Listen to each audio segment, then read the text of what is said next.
And that's some of the objectives for today. All right. So with that said, let me first do a little bit of housekeeping in terms of what we're going to be doing. First of all, I just want to remind you that we're sharing our best practices with you. This is in no means a way to give you any legal advice. For that, I know you have your employment attorneys that you can definitely, any legal questions, you can go to them. But if you have any questions regarding the implementation of the program or any HR concerns that you have, absolutely, we're here for you and we want to help you with any of those. All right. So with that said, for this webinar, I'm going to be flying solo here. That means I don't have a co-host or another panelist that goes with me. So I just want to encourage you all to use the chat. So if you let's do a little test here. So try the chat here and see if you can, if you hear me well. If you can see the screen, that will be great. If you can just kind of write maybe something in the chat, that will be great. Okay, great. Yes, you can all see me. I thought that at least we have a face here, so that will be great. So I encourage your engagement. Please use the chat for any suggestions or any comments that you want to share with us. And if not, please use the Q&A. And if you are brave enough, maybe you can raise your hand and maybe I can promote you as a panelist and you can maybe ask questions or maybe add some suggestions. So we're gonna leave that for later. And now let's move into a little bit about me. My name is Marjorie Patton and I'm gonna be your facilitator for today. This morning, we're gonna be here for about an hour. Hopefully we'll cover everything and some of your questions and concerns. I have been an advisor for EQHR Solutions. I'm honored to be the first facilitator for the first webinar of a series of webinars that we have planned for you. So it's my honor to be here. And I have been in the field of HR and organizational development for over 20 years.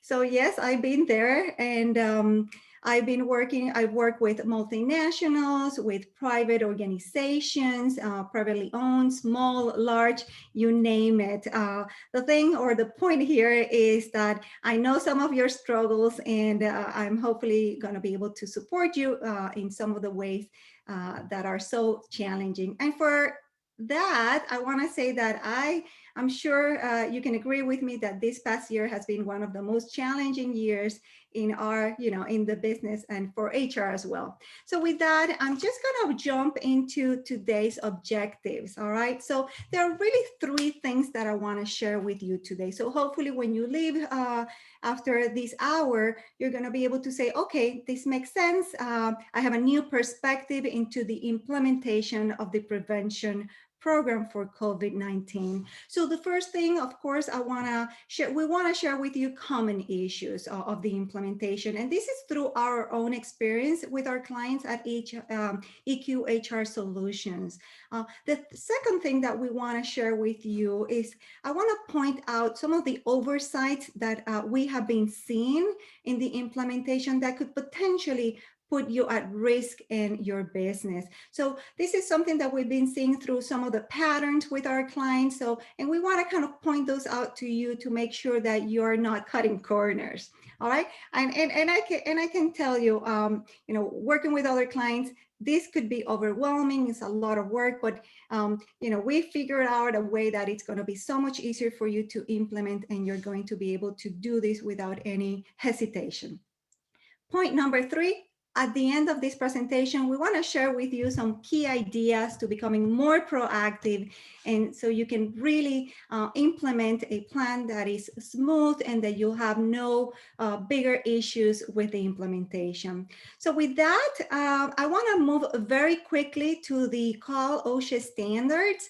And not that we're gonna really discuss them here in any depth, but I kind of wanna just give you a quick review. And if you are not familiar with the standards, I just wanna let you know it's a lot of, this by no means represents the breadth of the standards for Cal OSHA, for the emergency standards, but it gives you a high level summary of what they imply. So there are 4 areas of concerns for us as employers. The standards really mandate that we do identify and correct hazards in our workplaces, that we have a 2-way communication program or system where we can have where we can communicate with our employees, with our customers, with our vendors, and vice versa. It also requires that for us to train our employees. Of course, this training is all about preventing the further spread of the COVID-19. And of course, I think the final and one of the most critical parts of the standards is the reporting. And we're going to talk a little bit about that towards the end of the presentation. So that's in a nutshell, in a really very small nutshell, the standards. So let's jump quickly into the first issue that we have identified. All right. So what do we have here? So protecting, so when we learn, the first time that we learn of a positive case, I'm sure, you get a rush of, okay, I need to respond it quickly. So we go into this mode of response action. And sometimes we forget that one of the first things that we have to keep in mind is protecting our employees' privacy. All right. I know we want to resolve the situation. We want to take action immediately, but this is something that we must not forget. Okay. So keep that in mind. And let's talk about some ways that we can do this. All right. So I recognize that it can be very challenging. And I'm talking from the perspective of some of our clients. They would say, hey, Marjorie, listen, we have a very small team here. There's no way that people are not going to know who's positive. And what I have to tell you is, you're right. Most likely, if you have a really small team, people will know, or they will infer who's a positive, but that's okay. We can let that happen. What it cannot happen is that we go out there, and we can say, hey, Marjorie has been tested positive. So, I want you to, so we begin all these, process and fishing for information. So just keep that in mind. It's very important. It's one of the things that I've seen the most. It keeps happening.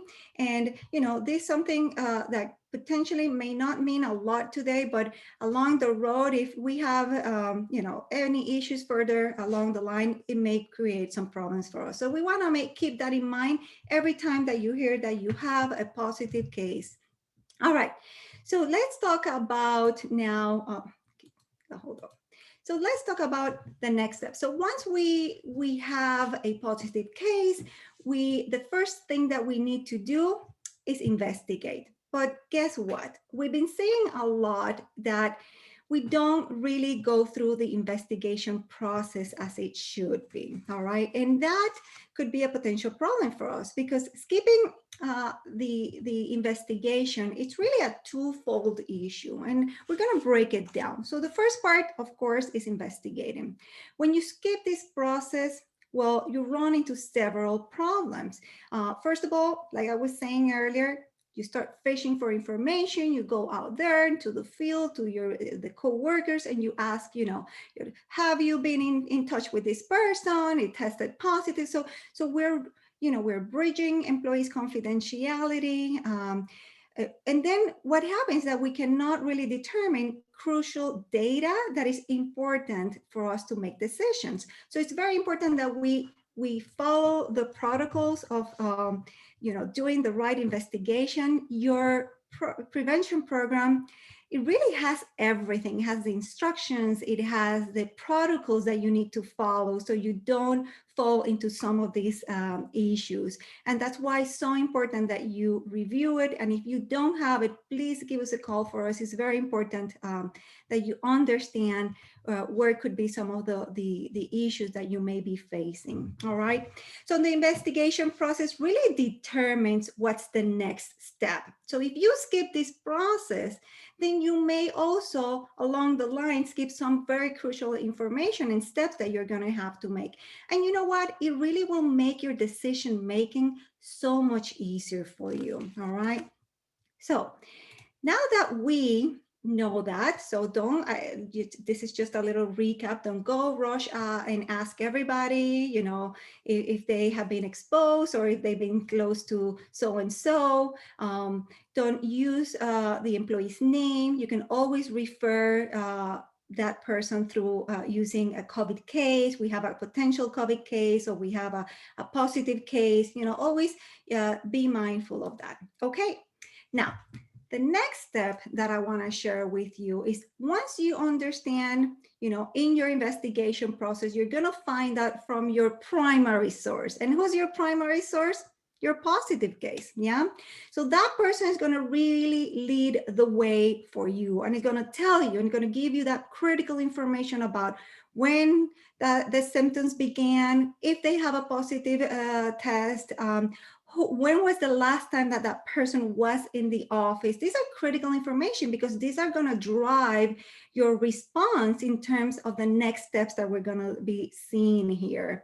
And one of the critical things here that we have to keep in mind is understanding the definition of high risk exposure period, because the person, your positive case, is going to tell you who they have been in contact within this period. So keep in mind, and this is the definitions from the CDC, this is very important, because then if we don't keep in mind this definition, we start using what I call the one size fits all approach. And then we start, you know, making decisions across the way, everybody the same, without really keeping in mind this definition. So within 6 feet of distance at least 15 minutes of a cumulative exposure to COVID-19 case in a 24-hour period. I kind of just, you know, repeating what you have in front of you, but I think it's very important that we understand what that means. So if your positive case tells you during the investigation that he or she may have been exposed or within this time frame period to other employees, that's who you're going to go back to confirm and probably notify those employees. It's not the other way around. You're not going to go out there into your office space and ask everybody, well, Marjorie is positive, who has been around Marjorie, you know, because that would not be the right thing to do. Okay. So again, here, understand this definition is going to be so critical for you in making your decisions, the decisions that you have to make. All right. And also, I'm going to say this again, do not use the one size fits all approach. It's really not worth it, because then everybody, you know, you can determine that everybody has been exposed or no one has been exposed without really looking at this definition. All right. So now that we have a grasp on what this step means for us, let's look at some of the other issues that we see that kind of arise through the process of implementing your plan. And this is all around testing and excluding workers. All right. We're going to have a few minutes. We're going to take a few minutes just very soon to kind of debrief a little bit, maybe answer a few questions. But I want to kind of end this first section here to kind of give you an overall understanding of some of the steps. Okay. So going back to some of the common issues, testing and exclusion. And again, I hear a lot of complaints. Sometimes, you know, clients will complain, or they will kind of, you know, show their frustration, and it's totally understandable. This is dense material here, and we are under a lot of stress, and you are under a lot of stress managing not only your business under very, you know, unusual circumstances, but also on top of that, this, standard. So I can understand that. But we will hear from our clients, testing is so expensive, how can I operate or do my business if I have to exclude everyone? Well, let's examine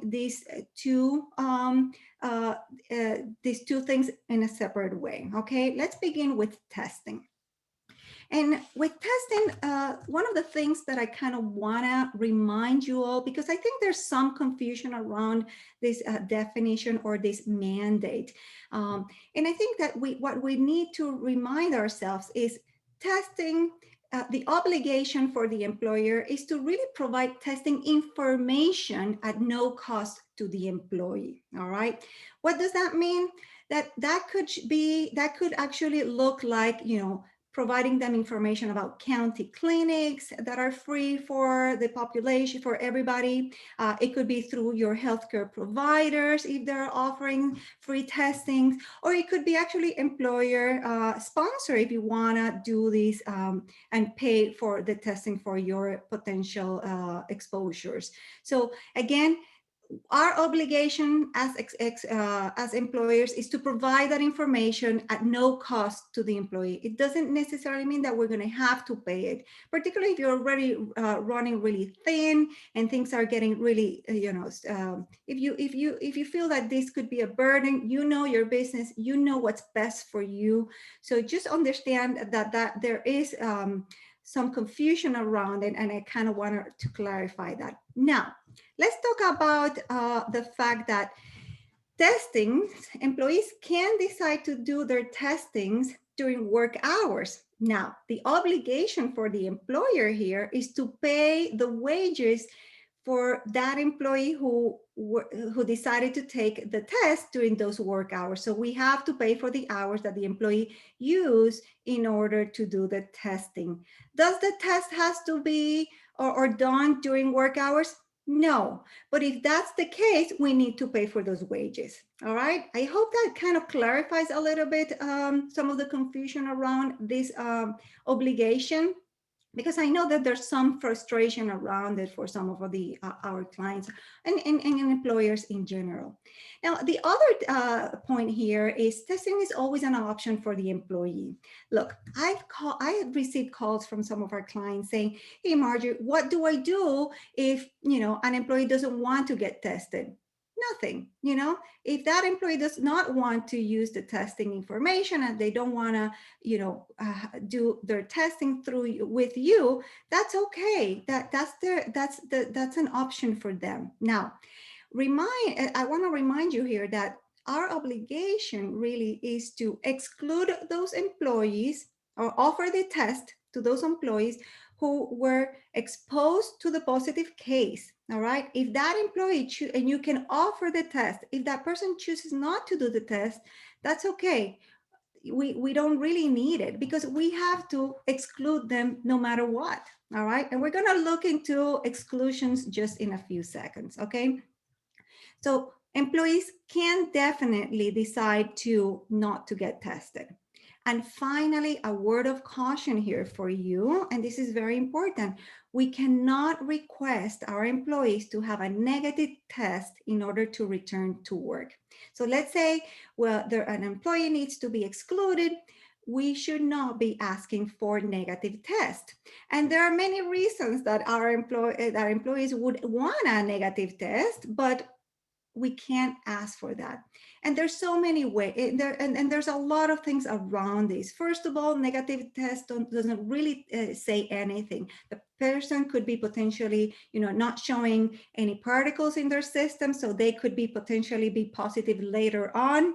Another thing is that if they've already been excluded from work in their quarantine time, and you ask them for a negative to return to work, they may still have some of the particles in their system, but they may not be putting other people at risk because it's so low the count, but still we may be delaying their return to work. Or I've also know that some clients or some employers may want a negative test just to bring that person back earlier from their quarantine time, which is also something that is not something that we would advise. So those are some of the reasons why, and that's why we shouldn't. All right. I have a question, and I'm going to take this question now. Can we not ask for a negative test if an employee initially tested positive and they are living with someone who else is positive? That's a good question. No, we shouldn't ask for a negative test. Now, if the person is being excluded, it's in at home because it has been excluded for quarantine. We already have we should already have a the time frame that should be now. If let's say this person is living with someone who tested positive, and that person initially tested negative, it went to quarantine and tested negative, but you still wanted to, that person still quarantine because that was the right thing to do, or the protocol. But towards the end of their quarantine, this family member tested negative. If an employee initially tested positive. Oh, okay. I'm sorry. I'm going to retract that. So your question is, if the person already tested positive and towards the end, probably they're living with someone who's positive. Well, our guidelines are, if the person already quarantined and after 10 days from the onset of the symptoms, it depends, because all of this is going to depend. The 10 days counts from in different criteria. But if we have, if we know the quarantine time, it meets the requirement, we shouldn't. What we should ask is the next questions are, do you have any symptoms? Have you had any fever within 24 hours without the help of any medication, and those kind of things? Have your symptoms improved? Those are the questions that we should be asking. That person should be clear to return to work. We don't need the negative, but we should also, put extra precautions, make sure that the person comes back to work using their face masks, making sure that we have a physical distancing in place and putting all those protocols and corrections in place. I hope that kind of answered your question, but we should not be asking for a negative. All right. So let's move to our next. So exclusion. A lot of questions, or actually a lot of concerns in this area that we see as well. Okay, so I would say that it's pretty self-evident that when we have a positive case, that person immediately should be excluded, all right? Now, sometimes I've seen some approaches into how do we manage potential exposures, yeah? Workers that have been exposed. So look, we need to go back to our investigation. First, identify who is an exposed worker. Second of all, understand the definition of the high risk period, and then you can determine who really is an exposed employee. If that person fits the criteria, then you have to exclude them with or without symptoms. All right, that's the protocol. Because symptoms may develop along the line, they may never develop, but they may be contagious to other people. So we want to make sure that we're protecting our employees and we're protecting our businesses by not creating this revolving door if we just skip these processes that are so important for our business. And at the end of the day, it's just kind of, it's like one case after another. We see that happen when we do not exclude. Another thing that I see here, what I mentioned earlier with tests, I think it was through testing, is again, the one size fits all approach. I've seen it, and we've seen it, like, okay, everybody will be excluded or no one will be excluded. That's not the right approach, because that's not good for business. And you probably know this. All right, so let's jump into the next question. Actually, let's take a minute here for a little reflection here, and let's reflect. Are there any questions? Do you want to, is there any, this is the time to kind of take a minute or two to talk, give me some of your best practices, some of your concerns. If you want to share those with me in the chat or maybe in the Q&A, that will be great. Maybe I'll just wait for a few seconds to see if there's anything coming through. But I kind of want to hear some of your reactions in terms of these common issues that we've been seeing, and see if these really relate to you and are some, if you can, if you feel the same way. All right, I don't see anything coming through the chat or questions. We will have another minute to reflect along the end of towards the end of the presentation. But if you have a burning question or comment that you want to share with me, please do so in the chat or the Q&A, and I'll just stop and kind of go back and see if we can resolve that for you. Okay, all right. So if there's nothing out there, we'll continue then. All right. Okay. Wow. So we exclude our employees. The next issue is, do we have to keep paying them? Well, and this is really a good question, because the answer is, and you probably will guess this, it depends. You will maintain the employee's earnings only if the positive case or the exposure could be traced back to the workplace. All right. So again, this is why we do not skip our investigation process. This is going to really give us the answer to a lot of these questions. And along the line, at the end of the day, your decisions are going to be so much clearer for you if you do follow the protocol. All right. So you see how all of this is kind of, we're threading here the fabric, and it's really putting in place a series of steps that are going to really help you with your decision making. All right. So if we can say that this is work-related exposure, yes, we need to pay or maintain the employee's earnings. If we know through our investigation process that it's not work-related, then there might be other options for the employee, but it's not our obligation to maintain those earnings. However, a word of caution here, and this is very important, the regulatory agencies, they're going to have a presumption that most cases will be work-related.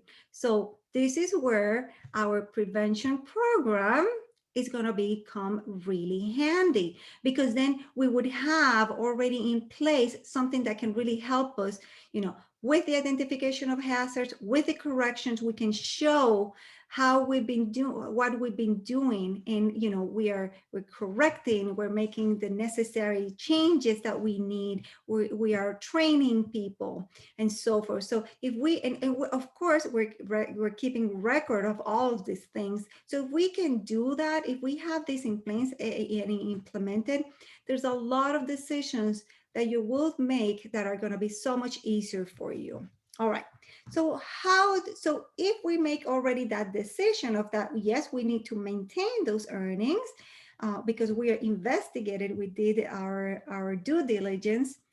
How do we offset those earnings? And there's many ways in which you can do it. And listen, I recently had, actually this week, a meeting with one of our clients, and some clients are really generous. They will say, Marjorie, our employees don't have to worry if they have to be out because of the COVID. We're gonna, maintain their earnings.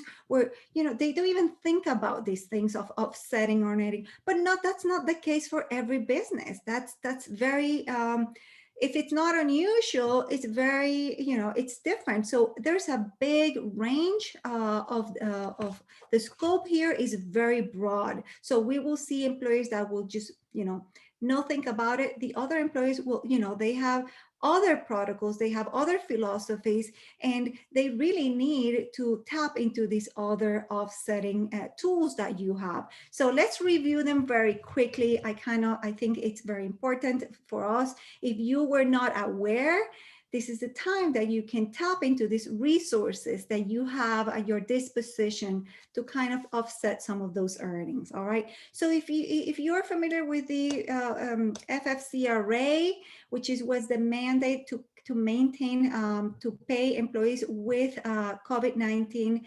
related exclusions from work, although it's no longer for 2021 a mandate or an obligation, the extension of the IRS credit has been extended until March 31st. And you can voluntarily, and I'm gonna highlight this word here, voluntarily, you can extend that to the employees.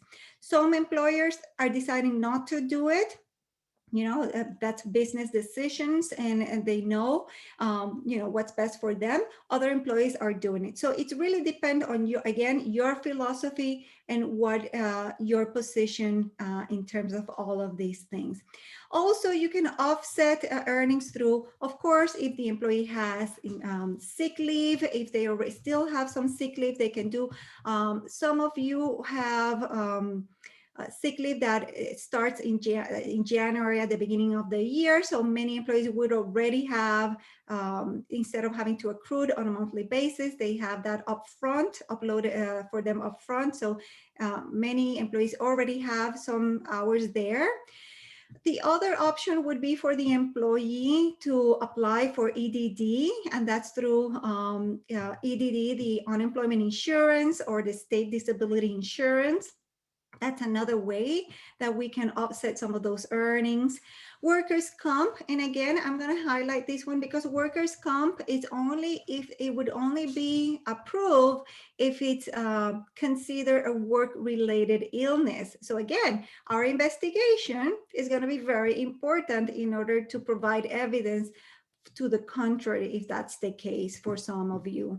And of course, if you have a PTO or a vacation accrual program for your employees, you can also tap into this, or the employee can tap into these other things. Now, I want to remind you that these options that we just covered here are only partial wages for the most part. So the employee may not receive the full amount of their typical wages. All right.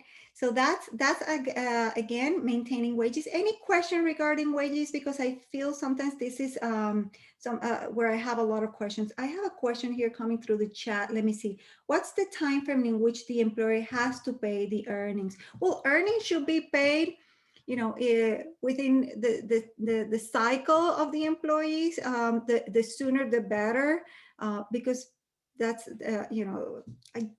I'm going to be very honest. I would say the sooner the better. If you know that there's an employee that is going to be out because of COVID-related illnesses, the next pay period, probably you will have to apply some of these. If they're going to do it through EDD, then, well, there's not a lot of control on our end here. But if they're going to apply through workers' comp and you have to submit some documentation there, you have to probably do that. So I would say within that time, the same time that the person has been out. Within the regular pay cycle, I would say that would probably the most, if your question is within the regular pay cycle, I would say yes, because that's actually the purpose of maintaining employees' earning, is that the employee doesn't have a hardship while they're out, excluded from work due to this illness. So yes, I would say immediately within the time frame of their pay cycle. I hope this kind of, gives you some perspective. All right. Okay, so let's move to return to work. Okay, and I hear a lot of things here into return to work. How much should an employer pay? Well, okay, so it will depend. Let me go back here. So it will depend, all right? So the voluntary extension of the emergency paid sick leave is up to 80 hours, all right? So you can pay through using that credit. That is not the full, again, this is not full earnings, this is partial earnings. Some employees can offset the difference through their sick leave. This is up to them. The thing is that the employer will pay whatever they have available, the employee has available to them. So if you're going to use the voluntary emergency paid sick leave, you're going to pay the 80 up to 80 hours. And again, I'm just going to highlight this because this could also be a matter of confusion. If your employees already used the 80 hours in 2020, they already exhausted that like that. They no longer they don't have more 80 hours for 2021, all right? So if they already used it last year, they already exhausted it. So the next resource for them would be their sick days. If they have sick days, they can tap into that, all right? Now, what are you gonna pay? If they don't have anything, you should keep the regular earnings. So you're going to calculate the regular earnings depending on whether that employee is an non-exempt or exempt employee. You should be able to calculate through, you know, I think you have to go 6 months if I'm not confused. I may have to circle back on that one, but it's about that. Okay, what they would usually be earning through a regular pay cycle. Okay. All right. I hope that kind of clarifies a little bit here. All right. Let's go back to return to work. So when we have return to work or not, and I kind of want to, I put that here because, you know, sometimes people are not ready to return to work, and that sometimes could be a little bit frustrating for some of our employers, and understandable because we're running really thin crews sometimes, but sometimes that's the case, and we have to go with the protocols. I want to ask, let me see. Okay, let's move on. Let's move. I had a question for you, but I may go back to that later.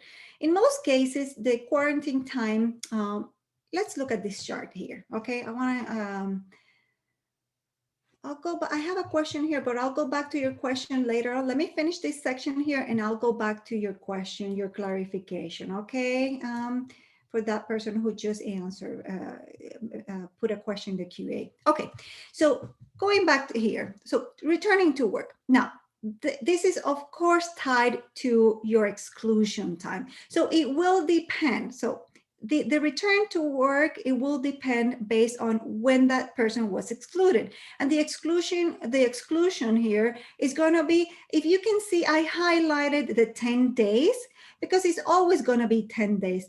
The question here, or the criteria that you have to keep in mind, is if this is a positive case, or if it's an exposed worker, if they have symptoms, if they don't have symptoms, if we have negative cases. It will all depend on when was the last time that the person was exposed to the COVID case. In that case, we begin counting from there. Or if we have a positive case, it will be from the day that the specimen was collected. All right.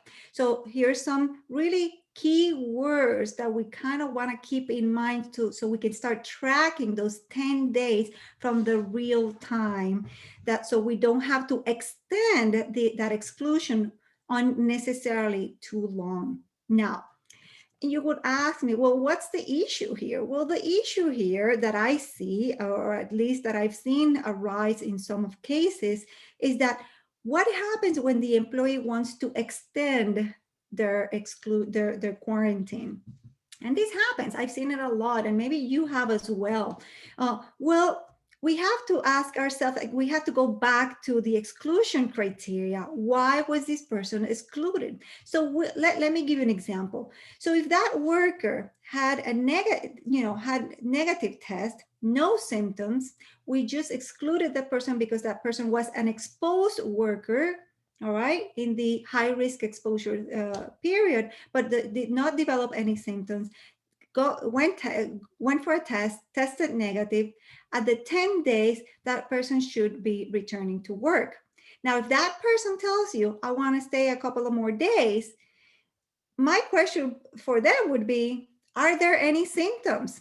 Did you develop any symptoms that we were not aware? Otherwise, that person, there's really no reason for an extension there. I want to take this with a caution. Um, kind of I think we should take all of these cases on an individual basis, so your employees, the circumstances. This is why your investigation process is so important, because we will determine from the get-go, what was the criteria that we use in order to exclude that worker. Is this worker really in need for extra time to feel better? And of course, if we have any positive cases with or negatives with symptoms, and the person says that they need extra time, these are the questions that you're going to ask them. Have you had any fever unassisted of medications for the last 24 hours? Have your symptoms improved? Did the person complete the full 10 days? All those questions. And if you feel that the person really needs it, well, you decide if that's the case. I would be very cautious here as well.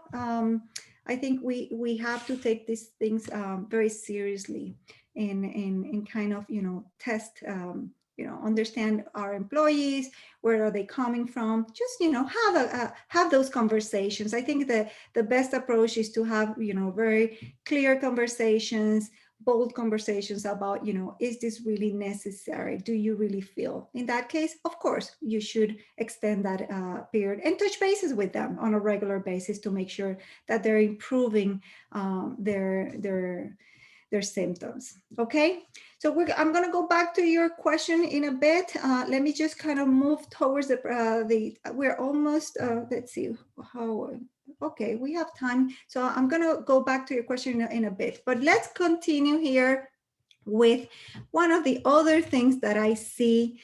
Oh my God, so much reluctancy here, failure to notify, okay? I know it's scary.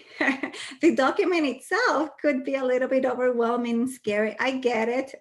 It was for me at the beginning, but I assure you, this is something you can manage, okay? So this is probably, the notification part of the entire prevention program. I think it's the scariest part of the program for many employers. They feel like, is this really necessary? Well, it's our obligation. That's what we have to say about it. So let's kind of take a look at the different notices, okay, here. So there are three real essential compliance notices that we must, all right, comply with. And those are notices to employees 24 hours from the moment we learn about a positive case, all right, or the potential exposure of a positive case, all right. And for that, again, you're going to refer back to your resource, to your original resource, which is the positive case or the exposed employee. You're going to investigate thoroughly, understand really when, how, and what, and all of these details. You're going to really use your definition of high risk exposure to start making these decisions and to provide the corresponding notices. This is why this is so important, you guys. We cannot skip these processes. That's why the protocol is really there for you to help you out. Another notice, and this is where I see the most reluctancy, is, we need to notify the health authorities within 48 hours from the moment we reach an outbreak. Okay, let's define outbreak for a minute here. An outbreak is when you have 3 or more positive cases within a 14-day period, all right? If you have that number of employees, 3 or more cases within 14 days, you should be notifying within 48 hours to the health authorities. That will be your county public health department. And look, I've been I called the department just to find out, what is it that you want? They want information for contact tracing. That's the reality. Now, is it scary? No doubt it's scary. Am I gonna trust? Well, that's you. You know your business, you know your protocols, you know what you've been doing. So you should, you should know. So if you're gonna do, if you're my suggestion here for you, if you're going to start notifying the health authorities, make sure that you have a good tracking system.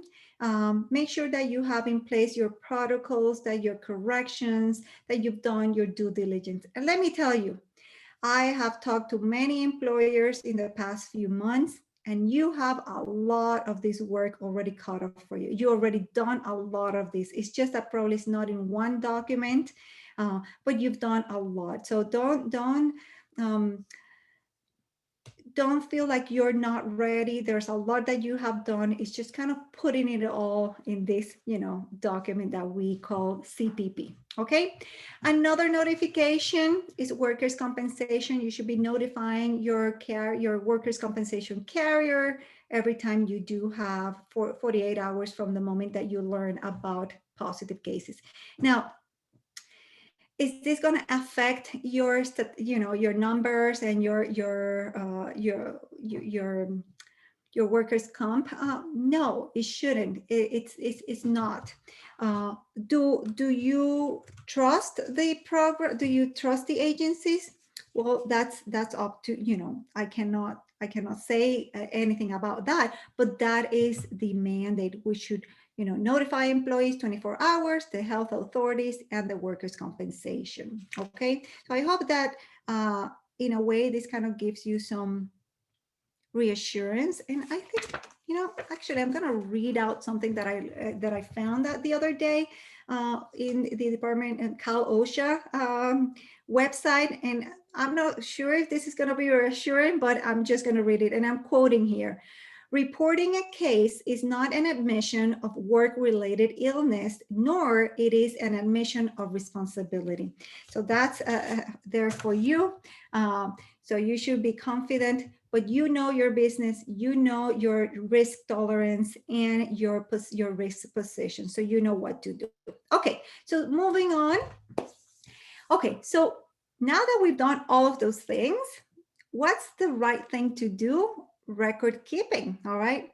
So let's say, reporting might be a business decision in your case, okay, that you decide to make that risk.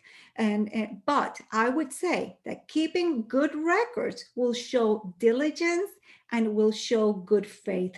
So make sure that at least you do a really good record keeping of tracking your positives, your exposures, the right dates, the investigations that you've been doing, the notices, all those kind of things are really going to help out in a lot, they're really going to help you out.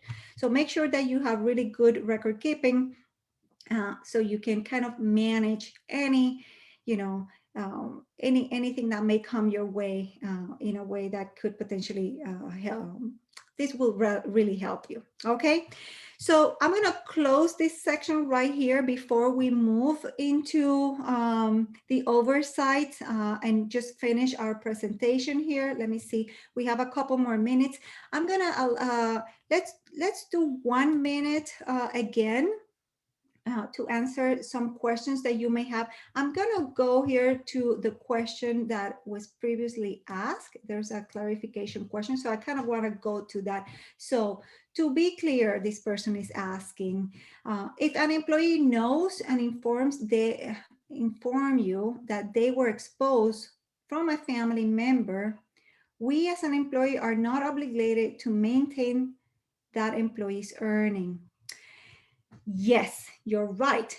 If we have certainty, okay, I want to highlight that. If you are certain that this person was exposed with a positive or just exposure through a family member, and we have really good record keeping, this is why we're doing this through process entirely. If we have really good record keeping and through our investigation, we can confirm that, yes, that you are not obligated to keep those earnings. However, all right, I want to remind you that there's the presumption that this is from the agencies that it could be. So if you have really good record keeping and records and information that you can certainly confirm that, you're not obligated. The employee has options. The option could be apply for unemployment, disability, or state disability, that kind of thing. So you can leave it to their hands so they can make that decision, all right? I hope that kind of clarifies. I have another question here. Let me go through the question. It says, just so I'm clear, if they tested positive in 2020 and then tested positive again in 2021, you don't have to voluntarily pay them again, correct? Okay, let me break this down. If your employee tested positive in 2021 and you used the emergency paid sick leave and that person exhausted their 80 hours, then that person does not have more hours for 2021, okay? That means that you cannot use the emergency paid sick leave to pay that person because they already exhausted that, that option. Now, if they do have other ways to offset, if you have the employee has other ways that you can offset that payment, you can use them. For example, again, let's review. You have sick hours if the person has those. They can use vacation hours if they want to. They can apply for state disability or unemployment insurance. That's in this case, I don't see anything related to work. If that person was ill because of any work-related it was exposed at work, that person may apply for workers' comp. So that is the answer there. If you have no ways to offsetting those payments, you would have to pay them, all right? If the person decides not to go through any of the other routes. Let me see. And that's the obligation that we have. There's another question here. I want to kind of make sure that we talk about this. Okay. How does the CDC 7-day waiting period come to play? Good question. Okay. I was going to talk about that earlier, but, I kind of, slipped my mind. All right. So yes, that's a really good question. So let me kind of say this for everybody who's listening. There are some guidelines through the CDC that a person that has been excluded due to a positive or an exposure, they can be quarantined for 7 days, and after the 7th day, they can return to work. Now, I've seen the guidelines, and in what I've seen, and I may be wrong here, is that only applies to critical healthcare workers or that industry. That's what I've seen, all right? So if you are in that industry, yes, you may apply that short quarantine time of 7 days. Now, keep in mind that the rule or the protocol is that you have someone that is excluded from work for 5 days, and on the 5th day, that person needs to have another test and test negative. And they can only return to work after the 7th day. So they can come back in a different way. I'm going to say this. They can return to work if they are in the industry of healthcare, critical healthcare workers, or in that industry. They can return to work on the 7th, after the 7th day, only if they have a negative test within 48 hours of their return to work. Okay. I hope that kind of clarifies. But, again, I've read the guidelines from CDC. The guideline really, I believe, only applies to that in the healthcare critical workers industry. I have not seen it mentioned in other contexts. But if you have well, you decide. All right. So that's a good question, actually. All right. Anybody else? Let's see. Is there anything here in the chat? I think there's something here in the chat. Let me kind of I have only, well, we're almost running out of time. So I kind of just, let me quickly see what's the question here. It says we have to notify workers' compensation even though there's no workers' comp claim being filed. Yes, you do. You do. It's just as a matter of I guess they want to keep statistics for their own end purpose. So that's the answer. So the answer should be yes. Okay. All right, so since we're only just running very close to the end of this presentation, let me share with you some of the oversights. And this is just through mere, what I've seen and some of my colleagues have seen here at EQHR. And let me just, I think I'm going to only highlight this one because I think this is the biggest one. Okay, I see that the biggest oversight is that employers will go from exclusion to return to work. What do I mean by that? Well, some employers, they really forget about or they skip the investigation process, the correction actions that need to be taking place, the notices, they breach the employee's confidentiality, they apply the one-size-fits-all approach to all of their decision making, basically we skip the entire process and we just exclude the person and then bring them back 10 days after. That's not the right approach. So be careful because that can really put you in a very vulnerable state. So we don't want that for you. You don't want that for your business. Okay. And I've seen it actually when we don't do this the right way, it just creates a revolving door of case after case after case. And it's so exhausting and we don't want that for you. Okay, so don't be in a vulnerable state. Do what you need to do and follow the protocols. We can help you with that. We can you take this and break it down in different phases. You will see that there's many ways that you can manage it. All right, so what is the answer, my friends? Is do the work. All right, you gotta do the work. Yes, it's hard. I know. I've been there with you.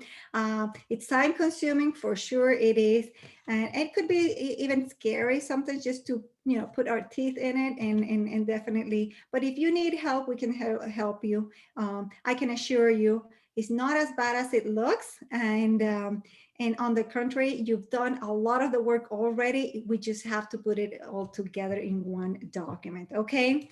So be proactive. With this, I'm gonna be closing this webinar. We are right almost at the top of the hour. So be proactive, be in control. When you let things just run loose, you cannot control the process and you can potentially be exposing yourself. Remember, some of the grievances that we will see from all these, last few months with the standards may not come to you right away. They may come along the way in 4 more months when you have an employee who's not satisfied with their performance evaluation and things like that. And maybe some of the things will just pop up and you're going to say, hey, I should have followed the protocol. So be proactive, be in control. I would say from my personal experience with some of our clients, this is what I've seen. Best approach, get the buy-in, gather a team task force that can help you really manage the most some of the critical parts, which identifying those hazards, identifying the corrections. So do that. I think it's going to be very helpful for you. Delegate and segregate responsibilities. You don't have to do this alone. I tell you, you don't have to do this alone. If you have other people that you can count, the standards are really wanting you to engage other workers, other employees that can really help you, because this is the work of many. And assess your risk and reinforce your controls regularly, even if you don't have a plan in place. On regularly, just set out reminder emails. Everybody, if your controls are people start losing their controls, they're not wearing their masks, they're gathering for meetings, remind people that they should not be doing that we have a protocol. We want to stay safe all the way till the end. And I know because we're almost there, but we still have one more, leg to run here. And finally, evaluate your progress and your setbacks. So if you see all of the sudden a rise of cases in your office, and go back to your assessment and find out where are we missing the mark here. So that's just some of the points that I wanted to share with you. I know it's a lot of work, but believe me, they're going to save you if you are in a position where you would have to bring this up and say, hey, this is what we've been doing. All right, so we can help you. We definitely can help you. I'm sure we can find the answers for you. We here at EQHR Solutions, we're so honored to have you as our clients. And if you're not yet our client, give us a call. We can help you with the plan, prevention plan, or any other HR consulting support that you may need. Let me put here our information. It's time to act, and I'm sure we would be delighted to hear from you. And just to close here, I want to thank everybody for coming to this webinar. I hope it has given you a new perspective in terms of how to implement and what are some of the things that you should be, taking into consideration when you're applying your protocols or your program. Let's see. Well, thank you as well for being here. I see some comments here. Thank you so much. With this, we concluded our first webinar. We're at the top of the hour. So thank you and have a fantastic